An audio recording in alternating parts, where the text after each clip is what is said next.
ഇന്ന് തന്നെ ഡൗൺലോഡ് ചെയ്യൂ. കാണൂ നിങ്ങളുടെ ഫേവറേറ്റ് ഷോസ്.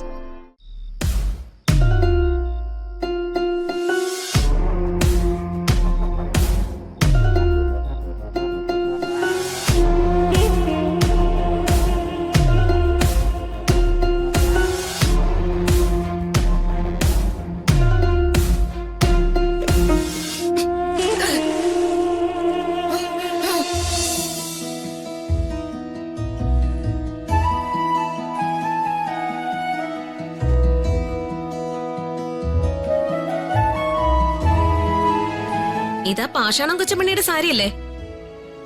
പാഷാണം കൊച്ചമണിയോ? ആ, എന്റെ തങ്കപ്പെട്ട അമ്മായിയമ്മ. അവരുടെ സാരിയൊക്കെ അമ്മ എന്തിനാ എടുത്തോണ്ട് വരുന്നേ? എന്ത് വിഷമാണെങ്കിലും പ്രായമുള്ളൊരു സ്ത്രീയല്ലേ മോളെ, ചെയ്തു കൊടുത്തേക്കാന്ന് കരുതി. പ്രായമുള്ളവരുടെ പണി വല്ലതുമാണോ അവര് ചെയ്യുന്നേ? 81 വയസ്സായെന്ന് പറയുന്നു. പക്ഷെ നടക്കുന്നത് 18-കാരിയായിട്ട്. അത് നിനക്ക് അവരോടുള്ള ദേഷ്യം വെച്ച് വയസ്സിരി കൂട്ടി പറയുന്നതല്ലേ? എന്തായാലും അവർക്ക് 81 വയസ്സൊന്നും ആയിട്ടില്ല. അവരുടെ ഡ്രസ്സൊന്നും അമ്മ എടുക്കുന്നത് എനിക്കിഷ്ടമല്ല. അല്ല, നിന്റെ അച്ഛനെ ആങ്ങളെയും നാത്തും കൊച്ചിനൊന്നും കാണുന്നില്ലല്ലോ. 3 പേരും കൂടെ എവിടെ പോയതാ? ആ, വല്ല ടൂറിനും പോയതായിരിക്കും. ആഹാ, ടൂറിനോ? നിന്റെ അച്ഛനോ? രാജുവും ഋതുമോളും പോയെന്ന് പറഞ്ഞ ഞാൻ വിശ്വസിക്കും. പക്ഷെ നിന്റെ അച്ഛൻ എന്നെ കൂടാതെ എങ്ങോട്ടും പോയില്ല. ഒരിടത്തുനിന്ന് പച്ചവെള്ളം കുടിക്കുകയില്ല, ഒരു ചായക്കടയിൽ പോലും കേറുകയില്ല. ഓ, ഒരച്ഛൻ സ്തുതി. സത്യം പറ, നിങ്ങളുടേത് ലവ് മാരേജ് ആയിരുന്നോ? ഓടിയോടുന്നു. കല്യാണാലോചനയുമായി വേറൊരു പെണ്ണിനെ കാണാൻ വന്നതാ നിന്റെ അച്ഛൻ. എന്റെ കൂട്ടുകാരി ഒരു ഭാമ.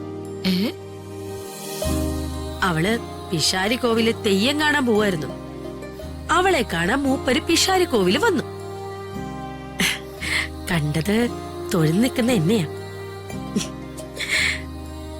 പിന്നെ ആലോചിച്ച് വീട്ടില് വന്ന് കല്യാണം ആലോചിച്ചു.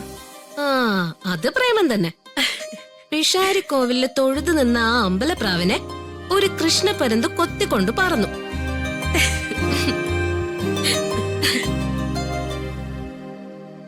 ദേ, അന്തിപ്പങ്കത്തിലെ പരുന്തേ പറന്നു വരുന്നുണ്ട്. ഓടി കളിയാക്കാതെ. പറഞ്ഞു തീർന്നില്ല, ആളിങ്ങെത്തി. ദൈവമേ, ആയുസ്സും ആരോഗ്യം കൊടുത്തേക്കണേ. അല്ലമ്മേ, രാജു ഋതുമോളും കൂടെ ഇല്ലല്ലോ. എന്താണ് ഇവിടെ വല്ല രാഷ്ട്രീയ പാർട്ടിയുടെ സംസ്ഥാന സമ്മേളനം നടക്കണ്ടോ? കൊടിതോരണങ്ങളൊക്കെ സന്ധ്യ കഴിഞ്ഞോണ്ടായിരിക്കും. വേണ്ട കണ്ണിന് തീരെ കാഴ്ച കുറവാ. കൊടിതോരണങ്ങളൊന്നുമല്ല, തുണികളാ. അല്ല, മക്കളെവിടെ? രാജു ഋതുമോളും? എല്ലാം വിശദമായിട്ട് പറയാം. നല്ല കാര്യങ്ങളാ. പറയൂ വേണുവേട്ടാ. ഞങ്ങളെല്ലാവരും കൂടി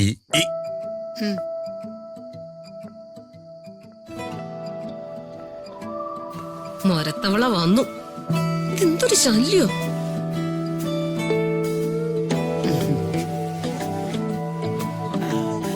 എന്താണ് ആശാനും ആശാട്ടിയും മൂത്ത കുരുപ്പും കൂടെ ഒരു ഗൂഢാലോചന?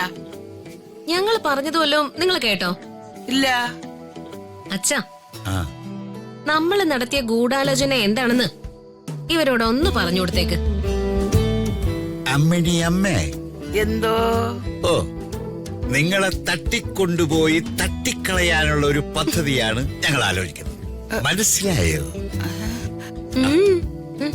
ആ, നിങ്ങൾ രണ്ടുപേരും അകത്തേക്ക് വാ, ഞാൻ പറയാം. അമ്മ, നിങ്ങളുടെ സാരി പിടിച്ചോ. അമ്മ വാ.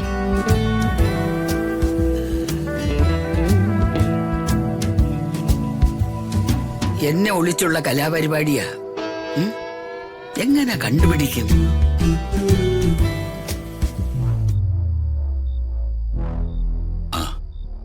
എന്താ വേണുവേട്ടാ? എന്താ കാര്യം? ഇവിടെ എങ്ങാനും വന്ന് അവർ ഒളിഞ്ഞു നോക്കൂ. വന്ന് നോക്കട്ടെ, അപ്പൊ ഞാൻ കാണിച്ചു കൊടുക്കാം. എന്തോ രഹസ്യമുണ്ട്, അതൊന്നും അറിയണമല്ലോ.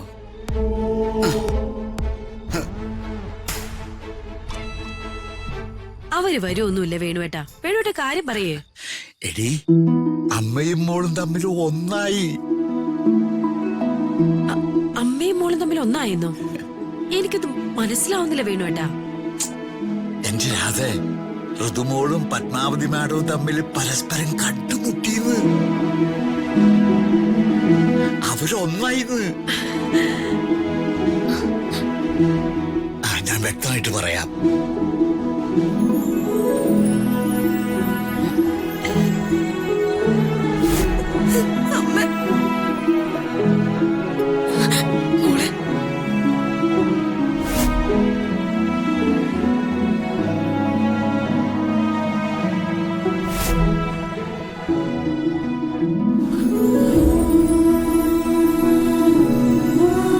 അതൊക്കെ ആ അംബിക പറഞ്ഞു പറ്റിയ നുണകളായിരുന്നു. ഋതുമോളുടെ എല്ലാ തെറ്റിദ്ധാരണകളും മാറി. അങ്ങനെ 10-20 കൊല്ലത്തെ വേർപാടിന് ശേഷം അമ്മയും മോളും തമ്മിൽ ഒന്നായി. എന്റെ ദൈവമേ, നിനക്ക് 1000 നന്ദി. എന്തായാലും ഒരു പാവ അമ്മയുടെ സങ്കടം നീ തീർത്തല്ലോ. ഓ, പണ്ട് റേഡിയോ വാർത്ത കേൾക്കുന്നത് പോലെ ആയല്ലോ. ഒരു മണ്ണാങ്കട്ടയും കേൾക്കുന്നില്ല. ആ, മറ്റേ സൈഡിലെ ജനല് തുറന്നു കിടക്കുക. ആ വഴി നോക്കാം.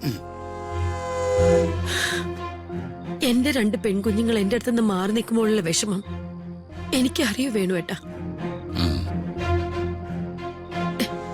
ഇതിപ്പോ 10-20 കൊല്ലമായില്ലേ ആ അമ്മ മകളെ കാണാൻ തലയുന്നു.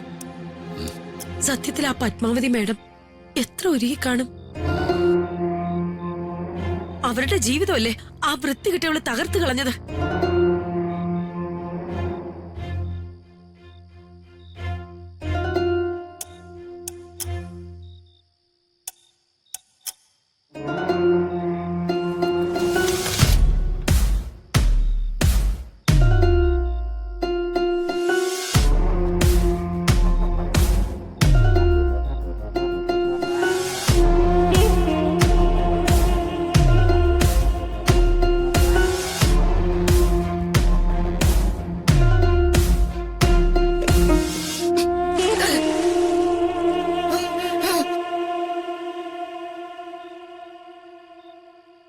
എന്തുവാടി?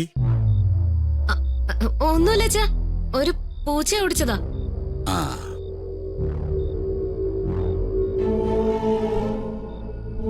മകളെയും മരുമകനെയും ആ അമ്മ ഉടനെ വിടില്ലായിരിക്കും. ഒരമ്മയുടെ കണ്ണീരിന് പരിഹാരം കാണാൻ എത്ര വർഷം കാത്തിരിക്കേണ്ടി വന്നു. സംഗതിയൊക്കെ ശരിയാ. പക്ഷേ പത്മാവതി മാഡവും ഋതുമോളും തമ്മിൽ ഒന്നിച്ച കാര്യം വർമ്മ സാറെങ്ങാനും അറിഞ്ഞ പണി വാളും. എന്റെ ദൈവമേ, ആ ജയന്റെ അമ്മ ഒരു കാരണവശാലും ഇതൊന്നും അറിയരുത്. അവരറിഞ്ഞ ആ അമ്പിയേക്ക് ചോർത്തി കൊടുക്കും. അവരെങ്ങനെയെങ്കിലും പുകച്ച് പുറത്താക്കണം. അതെന്തോ ആവട്ടെ, ഒരു നല്ല വാർത്ത കേട്ടു വേണുവേട്ടാ. എനിക്ക് സന്തോഷമായി. അകലേ